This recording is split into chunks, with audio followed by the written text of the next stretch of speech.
vez se las pueden hacer. Ahora vamos a recibir a Roberto González.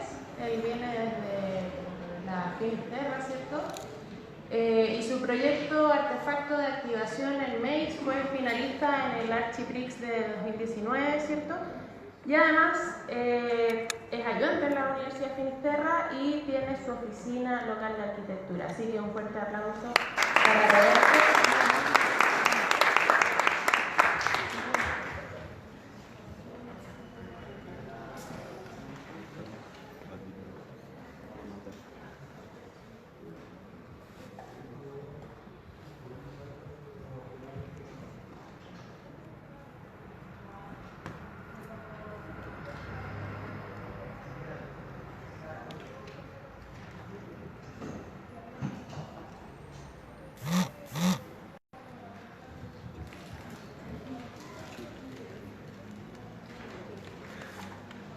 Hola, muchas gracias por la invitación primero. La presentación que les traigo va a hablar más de los procesos del proyecto, de cómo llegar a la idea, más que el proyecto en sí. Se van a dar cuenta que al final el proyecto, la resultante como edificio, es una mera casualidad de la investigación. Así que, bueno, primero partí con una investigación en el barrio MEIS. Esta partió con un levantamiento de cómo MEIS se ha expandido desde su fundación, que tiene que ver con toda la fundación de la Estación Central en 1884, y cómo progresivamente ha ido ampliando su rango de comercio alrededor de la misma estación. En ese recorrido y levantamiento me empecé a dar cuenta de una tipología que existía dentro del barrio MEIS, que lo que hacía era buscar y consolidar la bodega como un uso primario dentro del barrio. El bodegaje siempre ha estado asociado al barrio MEIS. En los años 80, en la década de los 80, se permitió el 100% de bodegaje en esta zona, lo cual cambió ya en los finales de los 90, dejando solo el 40% de bodegaje. El bodegaje siempre ha sido un problema dentro de las zonas urbanas densas, ya que quita espacio y genera zonas de no uso, y por lo tanto siempre se ha tratado de llevar el bodegaje a la periferia. En la Ordenanza General de Arquitectura y Construcción, el bodegaje que se permite al resto de las zonas de Santiago es de solo un 25%. Entonces aquí el saltar desde el 100% al 40% fue un impacto súper grande dentro del barrio desde su crecimiento hasta su actualidad.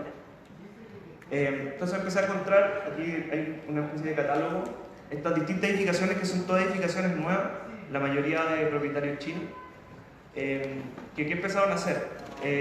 Empezaron a generar nuevas edificaciones con distintos usos ante la municipalidad para cumplir con la normativa. Estos eran edificios de uso mixto en su nacimiento, como su nacimiento legal ante el municipio, pero en la práctica estos edificios se transformaban en 90% bodega, 10% comercio, 100% bodega, y así iban mezclando sus distintos usos, siendo que ellos vendían, o no vendían, sino que ellos presentaban los proyectos como uso mixto. Muchos incluían oficinas, viviendas que al final del día no llegaban a ser. A estos tipos de edificaciones las llamé mecanismos. Aquí hay algunos tipos de mecanismos. Estos son esquemas que hice, no sé muy bien, pero que cómo operan estos distintos mecanismos. Fui encontrando y levantando distintos tipos de conjugaciones de uso dentro de los mismos.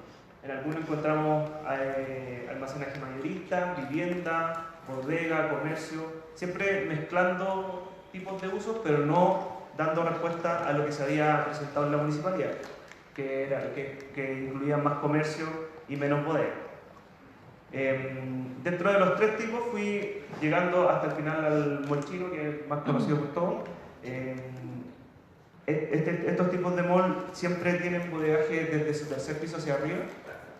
Hay muchos también que no tienen bodega y dependen de de estos mecanismos más pequeños que están ocupando 100% de bodega.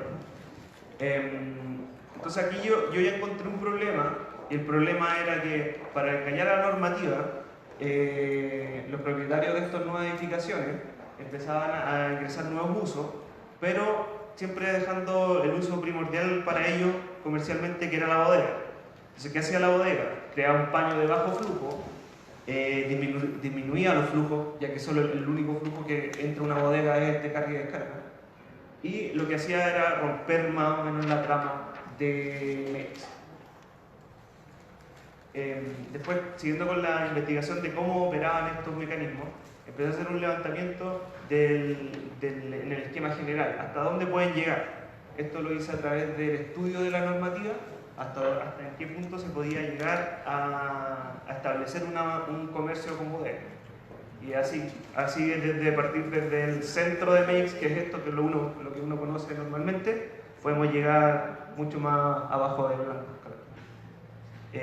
Bueno, aquí hay algunas imágenes de distintos de cómo operan los mecanismos, del entorno en el que se encuentran. Si bien nos vamos dando cuenta que el entorno de los mecanismos siempre es el comercio, pero es un comercio más informal.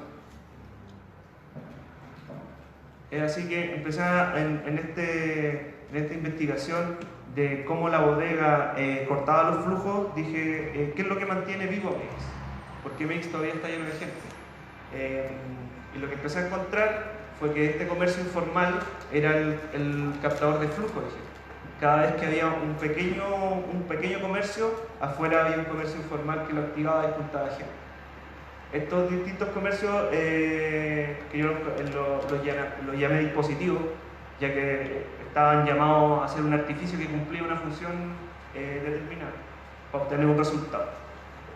Empecé a investigar los rangos de acción, las direcciones de cómo ellos persiguen los flujos de gente, las esquinas, ¿cómo se llama?, puntuales para ellos. Muchas tenían que ver, como ya comentaba, con mecanismos que tuvieran comercio en su primer piso. Bueno, aquí hay algunas de sus principales características. En agrupaciones de dispositivos podían llegar a cortar flujos de gente.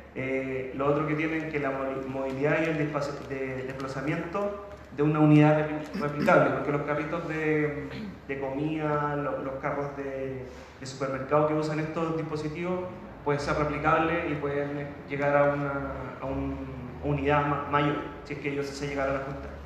Y lo otro interesante que encontré, que una de las unidades de medida que había dentro del barrio era la yegua, porque es en esta donde entra la carga y descarga.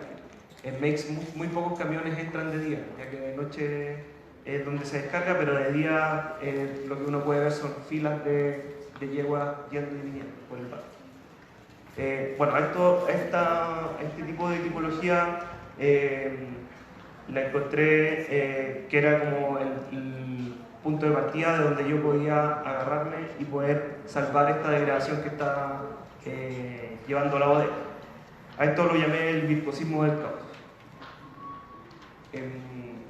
Sumando los dispositivos y los mecanismos siendo las bodegas, los dispositivos siendo el comercio informal, empezó a armar un sistema de oportunidades. Este sistema de oportunidades empezó desde cómo las esquinas se empiezan a activar por los dispositivos a cómo podemos llegar a activar MEX. Cómo generando nuevos puntos y nuevos polos de activación podemos frenar el aumento de bodegaje y crear una nueva oportunidad. Este sistema de oportunidades tiene tres aristas principales, que eran las nuevas esquinas, los ejes comerciales y los cruces entre comercios. A raíz de eso nace la activación, que conjugando todo lo que ya vimos, el almacenaje, la vivienda, el comercio informal, podemos llegar a una nueva tipología, si es que me gustó estos usos. Esta nueva tipología la llamé artefacto. Y es el artefacto el proyecto que se presentó.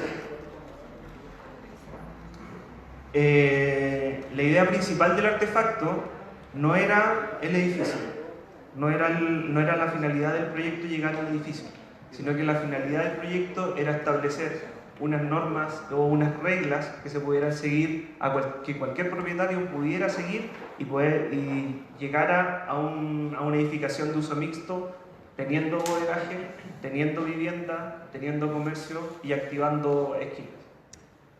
Este es como el panfleto que se le entregaría al propietario chino que compra un nuevo terreno para disuadirlo de solo hacer bodega y que pueda hacer más uso. Bueno, el artefacto de activación tenía que cumplir con ciertas características principales. Ellas eran que tenían, bueno, como lees la trama de Makes, tenían que pertenecer a una edificación continua, tenían que generar flujos de calle, o sea, se tenían que generar cruces entre ellos. Había que generar nuevos frentes dentro de los predios y generar espacios colectivos para poder albergar este comercio informal y poder congregar estos flujos de gente. En esa suma de operaciones, que es un esquema más o menos más simple, pues se podía llegar al proyecto. Desde estas guías hice una bajada a cómo el proyecto ya tiene que empezar a conformarse y establecí ciertos criterios que más que formales eran un poco más de proyecto, sabiendo que la bodega tiene que quedar en zona ciega, sabiendo que la vivienda tiene que quedar más expuesta al sol. Son principios más o menos de cómo distribuir los usos dentro de esta nueva edificación de uso mixto, que es el artefacto. Bueno, aquí hay una imagen ya. No quise traer mucha planimetría del proyecto porque la investigación no llevaba a un proyecto en sí, sino que a través del levantamiento que yo hice generé muchos predios donde esto se podía hacer. Entonces el edificio que se presentó fue en el predio más grande que había dentro de Makes, o sea, el predio más complejo, y ese fue el que desarrollé. Y esto es lo que transmitía, son algunas imágenes para que ustedes pudieran ver como el imaginario de este artefacto, de la conjugación de uso mixto y la conjugación de esta nueva tipología dentro del barrio. Estas son algunas imágenes de las elevaciones del proyecto, generar esta nueva fachada. Y este es un corte del proyecto, que es el que se envió al concurso, y es donde se ve el edificio cortado por su centro, cómo la conjugación de usos va generando esta nueva tipología interna del edificio. Al final, el artefacto lo que quiere ser es buscar todas las características positivas de Makes y generarlas en un nuevo edificio, o concentrarlas en un nuevo edificio. Y eso.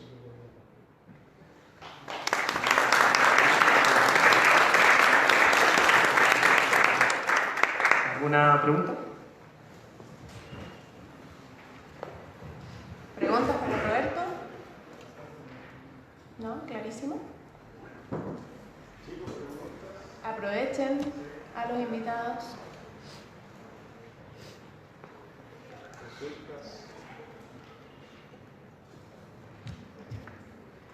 Bueno, un aplauso fuerte entonces, tanto para Roberto como para Fernando. Muchas gracias por venir a participar, a mostrar sus proyectos. Y ahora los dejamos invitados a un pequeño coffee break que hay en el patio de atrás. Y luego volver a las contraposiciones que van a partir a las 11 en punto de la misma. Muchas gracias. Gracias por la invitación. No, gracias a usted.